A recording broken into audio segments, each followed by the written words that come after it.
HFന്റെ പുതിയൊരു എപ്പിസോഡിലേക്ക് ഏവർക്കും സ്വാഗതം. ഇത് നമ്മുടെ വീഡിയോ എന്ന് പറയുന്ന ഒരു കൃഷി വീഡിയോ ആണ്. അപ്പം നമുക്ക് നേരെ വീഡിയോയിലേക്ക് പോകാം. അപ്പോൾ ഇന്നത്തെ ഒരു കൃഷി വീഡിയോ എന്ന് പറഞ്ഞു. അപ്പോൾ ഇന്ന് വീഡിയോ ചെയ്യാൻ പോകുന്നത് നമ്മൾ നേരത്തെ ചെയ്തിട്ടുള്ള ഒരു കപ്പ കൃഷിയുടെ വിവിധ സമയത്തെ വളപ്രയോഗം എന്ന് പറഞ്ഞൊരു വീഡിയോ ചെയ്തിട്ടുണ്ട്. അപ്പോൾ അതിൽ നമ്മൾ കണ്ടതിൽ ഒരു മൂട് കപ്പയാണെങ്കിൽ നമ്മൾ പറിക്കാതെ അത് വെച്ചിരുന്നു. ഞങ്ങൾ ട്രിവാൻഡ്രത്താണ്. അപ്പോൾ അവിടെ നിന്ന് തിരിച്ചു വരാൻ വേണ്ടി അത് വെയിറ്റ് ചെയ്ത് വെച്ചിരുന്നതാണ് കേട്ടോ. അപ്പം ബാക്കി അതിൻ്റെ കൂടെ ഉണ്ടായിരുന്നെല്ലാം പറിച്ചിട്ടുണ്ട്. അപ്പോൾ നമുക്ക് ആ ഒരു മൂട് കാണാം. അതേപോലെ തന്നെ അത് ഇന്ന് പറിക്കുകയാണ്. നമുക്ക് അതുകൂടി പറിച്ചിട്ട് നമുക്ക് അതിൻ്റെ ബാക്കി ഡീറ്റെയിലും കാര്യങ്ങളും കാണാം. കൂടാതെ ഇത് 8 മാസമാണ് നമുക്ക് വിളവെടുപ്പ്. ഇതിപ്പോൾ നമുക്ക് 10 മാസത്തോളം ആയിട്ടുണ്ട് കേട്ടോ. ഞങ്ങൾ വരാൻ ലേറ്റ് ആയതുകൊണ്ട് 10 മാസത്തോളം ആയിട്ടുണ്ട്. അപ്പോൾ നമുക്ക് അതിൻ്റെ ബാക്കി കാര്യങ്ങൾ കണ്ടുപോകാം. അപ്പോൾ നമുക്ക് നേരെ വീഡിയോയിലേക്ക് പോകാം. അപ്പോൾ നമ്മളിന്ന് പറിക്കാൻ പോവാണ്. അപ്പോൾ ഇവിടെ റെഡി ആയിട്ടുണ്ട്. ഇതാണ് ആ മൂട് എന്ന് പറയുന്നത്. ഇതിൻ്റെ കൂട്ടത്തിൽ നമ്മുടെ ഇവിടെ ഉണ്ടായിരുന്ന എല്ലാം നമ്മൾ പറിച്ചു. അടുത്ത സെറ്റ് നമ്മൾ ഇവിടെ വാഴയാണ് ചെയ്യുന്നത് കേട്ടോ. ഒരേ സമയം ഒരു സ്ഥലത്ത് തന്നെ കണ്ടിന്യൂസ് ആയിട്ട് നമ്മൾ ഒരേ വിളവ് തന്നെ ചെയ്യാറില്ല. അപ്പോൾ കപ്പയായിരുന്നു, കപ്പ കഴിഞ്ഞു. അതിന് ശേഷം അടുത്ത വാഴയാണ്. അപ്പോൾ ഇതുകൂടി പറിച്ച് മാറ്റിയിട്ടാണ് ബാക്കി നമുക്ക് ഇവിടെ കുറച്ച് വാഴ നടാനുള്ളത്. അപ്പം വാക്കത്തിയൊക്കെ ആയിട്ട് റെഡി ആയിട്ട് നിൽപ്പുണ്ട് ഇത് വെട്ടാൻ വേണ്ടി. ഇതാണ് നമ്മൾ ആ പറഞ്ഞ ഒരു മൂടെന്ന് പറയുന്നത്. ഇത് കണ്ടില്ലേ, നല്ലതുപോലെ വിരിഞ്ഞിട്ടുണ്ട്. കാരണം ഒറ്റയ്ക്കുള്ള ആയതുകൊണ്ട് നല്ല രീതിയിൽ തന്നെ ആൾ നിൽപ്പുണ്ട്. ഇത് കണ്ടില്ലേ, അതിൻ്റെ തടിയുടെ വണ്ണം കണ്ടോ. ഇപ്പോൾ വിരലിൻ്റെ അറ്റം വയ്ക്കുവാണെങ്കിൽ ഇതിൻ്റെ ഇവിടം വരെയുള്ള വണ്ണമുണ്ട്. കണ്ടില്ലേ, അത്യാവശ്യം നല്ല ഇതിലുള്ളതുണ്ട്. അതിൻ്റെ ചുവട് കണ്ടോ, ചുവട് സൈഡിൽ നിന്ന് നമുക്ക് ഒരു സൈഡിലോട്ട് വെയിറ്റ് കാരണം ഒരു സൈഡിലോട്ട് മറിഞ്ഞിട്ടുണ്ട് തണ്ട്. അപ്പോൾ അതിന് നമ്മൾ ഒത കൊടുത്തിട്ടുണ്ട് കണ്ടോ. അപ്പോൾ പെടന്ന് പോകാതിരിക്കാൻ വേണ്ടി ഒതയും കൊടുത്ത് നല്ല അടിപൊളിയായിട്ട് നല്ലൊരു മരം കണക്കിന് ഇത് വളർന്ന് നിൽപ്പുണ്ട്. അതേപോലെ തന്നെ കപ്പയിൽ കായായിട്ടുണ്ട് കണ്ടോ. ഇതാണ് കപ്പയുടെ കാ. അന്ന് ഞാൻ അന്നൊരിൽ ആ വീഡിയോയിൽ കാപിടുത്തമുണ്ടോ എന്ന് പറഞ്ഞു. അത് സാധാരണ രീതിയിൽ കപ്പയുടെ പറയാം സാധാരണ രീതിയിൽ കപ്പയുടെ കാ പറിച്ചാരും ഒന്നും ചെയ്യാറില്ല. അതുകൊണ്ടാണ് കാപിടുത്തം എന്ന് പറഞ്ഞത്. അപ്പോൾ അതിന് കിഴങ്ങാണ് കായാണെന്നൊക്കെ പറഞ്ഞ് ഭയങ്കര ബഹളമൊക്കെ ആയിരുന്നു. കുറച്ച് ദിവസം ഞാൻ എയറിലൊക്കെ ആയിരുന്നു. അതൊക്കെ കഴിഞ്ഞ് വന്നിട്ടുണ്ട് തിരിച്ച്. അപ്പോൾ ഇതാണ് കായ. ഇനി നമുക്ക് കായല്ലാതെ കിഴങ്ങ് പിടുത്തമുണ്ടോ എന്ന് നോക്കാം. അപ്പോൾ നമുക്കിതൊന്ന് പറിക്കാനുള്ള പരിപാടിയാണ്. അപ്പോൾ നമുക്ക് നേരെ കമ്പ് വെട്ടിയും വെച്ച് മൂടിളക്കി സാധനം പറിക്കാം. ഇവൻ്റെ കയ്യിലുണ്ടൊരു കാ പിടിച്ചിട്ടുണ്ട് കേട്ടോ.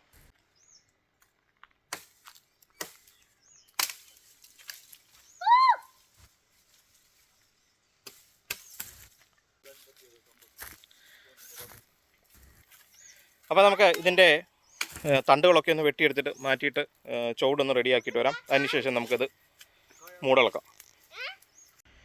അപ്പോൾ നമ്മൾ അതിൻ്റെ സൈഡൊന്ന് മണ്ണ് പൊട്ടിച്ചിട്ടുണ്ട്. ഇതൊന്നും പോരാ. നമ്മൾ അപ്പം കയറ് കെട്ടിയും വെച്ച് അത് വലിച്ച് പൊക്കാനുള്ള പരിപാടിയാണ് കേട്ടോ. സാധാരണ രീതിയിൽ നമ്മൾ കണ്ടത്തിലെ മണ്ണിലൊക്കെ നടുന്ന പോലെ നമുക്കിത് പെട്ടെന്ന് എടുക്കാൻ പറ്റില്ല. അപ്പോൾ നമുക്കിതൊന്ന് ഇളക്കി നോക്കാം. ഞാനിപ്പോൾ ഒന്ന് തട്ടി നോക്കിയപ്പോൾ തന്നെ എനിക്കൊന്ന് പൊട്ടിയെന്ന് തോന്നുന്നു ഉള്ള കിഴങ്ങ്. അപ്പോൾ എന്തായാലും ഈ രീതിയിൽ നമുക്ക് കുടുക്കിട്ടതിന് ശേഷം ഒന്ന് വലിച്ചു നോക്കാം കേട്ടോ.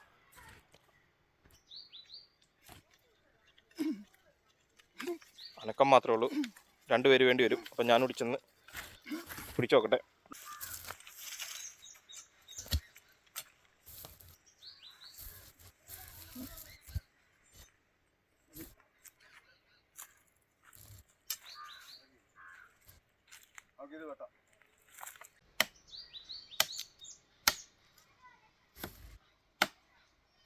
ഇപ്പോഴത്തെ നമ്മുടെ പരിപാടി എന്ന് പറയുന്നത് ഇതിൻ്റെ തണ്ടിൻ്റെ ലെങ്ത്ത് കുറയ്ക്കുകയാണ് കേട്ടോ. അപ്പോൾ നമ്മൾ സൈഡെല്ലാം ഒന്ന് ഇളക്കി കപ്പയൊന്ന് മണ്ണിൽ നിന്നൊന്ന് ഇളക്കി വെച്ചിട്ടുണ്ട്. ഇനിയിപ്പോൾ അത് പുറത്തെടുക്കാനുള്ള പരിപാടിയാണ്. അപ്പോൾ നമുക്ക് ആ മെയിൻ തണ്ടെല്ലാം ഒന്ന് നീളം കുറച്ചെടുക്കാം.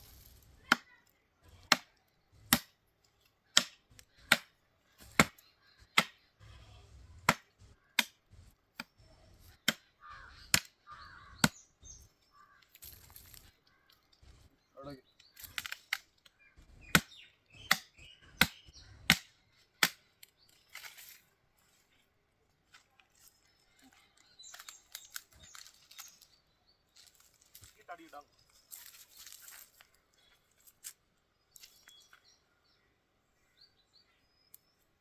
കിട്ടുമോ അങ്ങനെ പിടിക്കാം.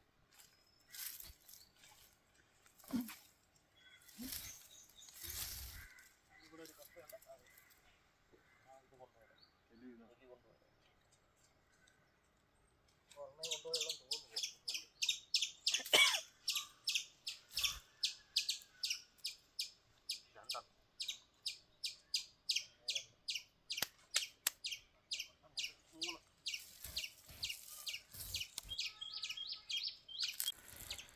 അപ്പോൾ നമ്മൾ വലിച്ച് മണ്ണിന് മേളിൽ കയറ്റിയിട്ടുണ്ട്. അപ്പോൾ ഇതിൻ്റെ അകത്ത് ഒരു 4 നല്ല സൈസ് ഉണ്ടല്ലോ അല്ലേ.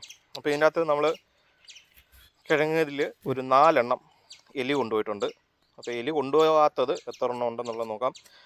ഇത് ലാസ്റ്റ് ഇതായതുകൊണ്ട് തന്നെ എലി ശല്യത്തിന് കാര്യമായിട്ട് നമ്മൾ കാര്യങ്ങളൊന്നും ശ്രദ്ധിച്ചിട്ടില്ല. ഇത് ജസ്റ്റ് ആ മൂഡ് അതുപോലെ തന്നെ വെച്ചിരിക്കുകയായിരുന്നു. കൃഷി അവസാനത്തിൽ അല്ലെങ്കിൽ വ്യവസായ അടിസ്ഥാനത്തിൽ അല്ലെങ്കിൽ നമുക്ക് സെയിലിന് വേണ്ടിയൊക്കെ ആയിട്ട് ചെയ്യുന്ന സമയത്ത് ഒരു കാരണവശാലും എലി കയറാതെ നമ്മൾ സംരക്ഷിക്കേണ്ടത് നമ്മുടെ ആവശ്യമാണ്. അപ്പം എലി എങ്ങനെ ആയാലും കയറാൻ നോക്കും. അപ്പോൾ അതിനെ പ്രൊട്ടക്റ്റ് ചെയ്ത് നമ്മൾ കപ്പ വളർത്തുക എന്നുള്ളതാണ് നമ്മുടെ ജോലി എന്ന് പറയുന്നത്. ഇതിപ്പോൾ അങ്ങനത്തെ ശ്രദ്ധയൊന്നും ഇല്ലാത്തത് കൊണ്ടാണ് ഇത്രയും വലിയ കിഴങ്ങ് എലി കൊണ്ടുപോയിട്ടും യാതൊരുവിധ പ്രശ്നമില്ലാത്തത്. കണ്ടില്ലേ, ഇതുണ്ടോ, ഇതാണ് ഈ ഒരു കിഴങ്ങ് തിന്നു. 2, 3 കണ്ടതൊരു 4. ഇതൊരെണ്ണം പൊട്ടിച്ച് ഇതിപ്പം മൂടിളക്കിയപ്പോൾ നമുക്ക് മുറിഞ്ഞു പോയതാണ്. ബാക്കി ഇതുണ്ട്, ഇത്രയുണ്ട്. ഇതൊരെണ്ണം അഴുക്കായിട്ടുണ്ട്. ഇതുണ്ടല്ലേ, എലി കടിച്ചതിൻ്റെതാണ്. അപ്പോൾ നമുക്ക് എല്ലാം കൂടി ഒന്ന് മാറ്റിയിട്ട് നമുക്ക് നല്ലതുണ്ടോ എന്ന് നോക്കാം. നമുക്ക് ആദ്യം ആ മുറിഞ്ഞു പോയതോടെ ഒന്ന് മാന്തി നോക്കാം, അത് എലി കടിച്ചാണോ അല്ലയോ എന്നുള്ളത്. കണ്ടേ, നമ്മളങ്ങനെ മൊത്തം കിഴങ്ങും എടുത്ത് വെളിയിലെടുത്തിട്ടുണ്ട്. ഇതിനകത്ത് 4 കിഴങ്ങ് എലി കൊണ്ടുപോയതാണ്, ബാക്കി നമുക്കുള്ളതാണ്. അപ്പം നമുക്കത് കൂടി ഈ മൂടി നടത്താം. ഇതൊറ്റ മൂടാണ്, ഒന്നിലധികം ഒന്നുമില്ല. നിങ്ങൾക്കിപ്പോൾ കണ്ടായിരുന്നല്ലോ. പിന്നെ ഒരു മൂടല്ല എന്നും പറഞ്ഞുകൊണ്ട് ആരും ബഹളം വയ്ക്കില്ല. ഒറ്റ മൂടാണ്. ഇതിൻ്റെ അകത്ത് ഈ എലിയുടെ ശല്യം ഇല്ലായിരുന്നെന്ന് വരില്ല. ഇത്രയും കിഴങ്ങ് കൂടി നമുക്ക് കിട്ടേണ്ടതാണ് കേട്ടോ. അപ്പോൾ നമ്മൾ ആ കൊടുക്കുന്ന വളത്തിൻ്റെ കാര്യങ്ങളൊക്കെ നിങ്ങൾക്ക് അറിയണമെന്ന് വരില്ല. ഇതിന് മുമ്പത്തെ വീഡിയോ കണ്ടാൽ മതി. ആ വീഡിയോ ഞാൻ എൻ്റെ സ്ക്രീനിലും ഫസ്റ്റ് കമൻറ്റിലും അതേപോലെ തന്നെ മുകളിലുള്ള ഐക്കാർഡിലും കൊടുത്തിരിക്കാം. നിങ്ങൾക്കത് കാണാൻ താല്പര്യമുള്ളവർക്ക് അത് കാണാവുന്നതാണ്. ഇപ്പോൾ നമ്മൾ കൃഷി ചെയ്യുമ്പോൾ ഈ രീതിയിലാണ് വിളവുകൾ മിക്കവാറും നമ്മൾ എടുക്കാറുള്ളത്. കാരണം നമുക്ക് ഓരോ പർപ്പസിന് വേണ്ടിയാണ് നമ്മൾ ചെയ്യുന്നത്. വീട്ടിലേക്കുള്ളത് അല്ലെങ്കിൽ പല ആവശ്യങ്ങൾക്ക് വേണ്ടിയാണ് കൃഷി ചെയ്യുന്നത്. അപ്പം എല്ലാവരും ചെയ്യുന്നത് പോലെ നിങ്ങളും ചെയ്തിട്ട് വലിയ കാര്യമൊന്നുമില്ല. അതിൽ നിന്ന് മാറ്റി നിങ്ങൾക്ക് എന്തിനാണോ ചെയ്യുന്നത്, ഹോബിക്കാണ് ചിലർ ചെയ്യുന്നുണ്ട്, അവർക്ക് ചെറിയൊരു കിഴങ്ങ് കിട്ടിയാൽ മതി. അല്ല, ദിവസ വരുമാനത്തിന് വേണ്ടി ചെയ്യുന്നവരുണ്ട്, അവർക്ക് നല്ല രീതിയിലുള്ള വിളവ് കിട്ടണം.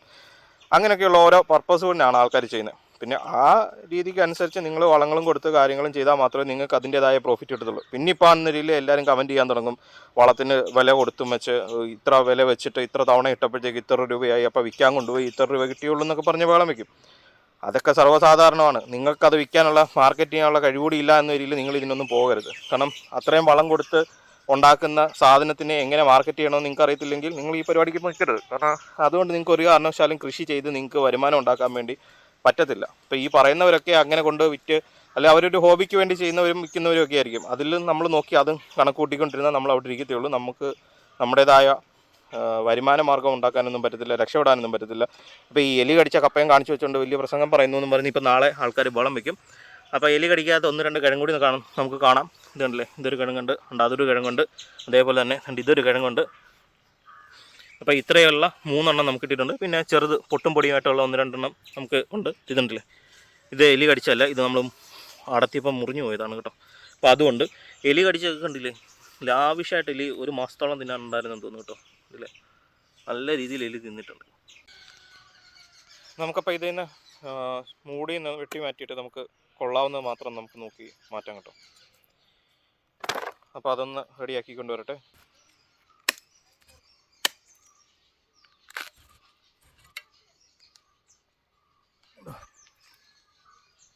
അപ്പോൾ ആദ്യത്തെ ഒരു സംശയം, ഇത്രയും വലിയ സാധനത്തിൽ മൊത്തം വേരായിരിക്കത്തില്ലേ എന്നുള്ളതാണ്.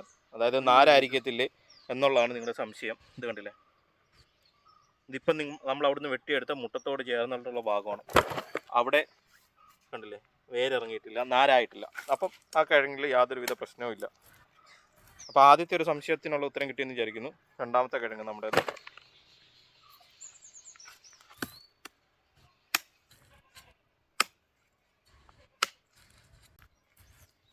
ഇതുണ്ടല്ലേ, എലി തൊടാത്തൊരു നല്ല കഷ്ണമുണ്ട്.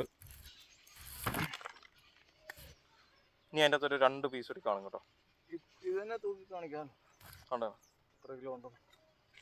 ഇപ്പം കിട്ടിയതിനൊക്കെ കൂടുതൽ പോയി.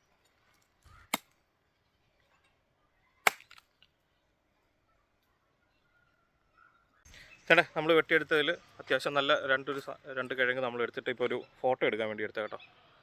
ഇതാണ് കർഷകൻ, ഇതാണ് ഫലം എന്ന് പറയുന്നത്. ഇപ്പം ഈ കപ്പ കണ്ടാലും നിങ്ങൾക്ക് മനസ്സിലാകുമല്ലോ എൻ്റെ കൃഷി മോശമല്ല എന്ന്. കാരണം ഇതിപ്പം നിങ്ങൾ പറയുമായിരിക്കും ഇത് വേരാണ് തടിയാണ് എന്ന്. ഇത് കണ്ടാൽ നിങ്ങൾക്ക് മനസ്സിലാകും ഇത് വേരാണോ അല്ലയോന്ന്. ഇത് പൊങ്ങായിട്ടുമില്ല ഈ കപ്പ, ഇപ്പോഴും നല്ല ഇതായിട്ട് തന്നെ. ഇത് നല്ല രുചിയുള്ളതാണ് ഇപ്പോൾ ഈ വളം ഇടുന്നതിൻ്റെ ഗുണം കൊണ്ടുള്ളത് തന്നെ. അപ്പോൾ തന്നെ നമ്മളിപ്പോൾ പറിച്ച കപ്പയിൽ ഒരു കിഴങ്ങ് നമ്മൾ കപ്പയിൽ ഒരെണ്ണം നമ്മൾ പുഴുങ്ങിയെടുത്തിട്ടുണ്ട്. കണ്ടോ, നല്ല രീതിയിൽ വെന്തിട്ടുണ്ട്. അതുപോലെ വേരും കാര്യങ്ങളും ഒന്നും ഇല്ല. ഇതുണ്ടല്ലേ നിങ്ങൾ. അപ്പോൾ നിങ്ങൾക്ക് ഞങ്ങളുടെ ചെറിയൊരു കപ്പ കൃഷി ഇഷ്ടപ്പെട്ടു എന്ന് വിചാരിക്കുന്നു.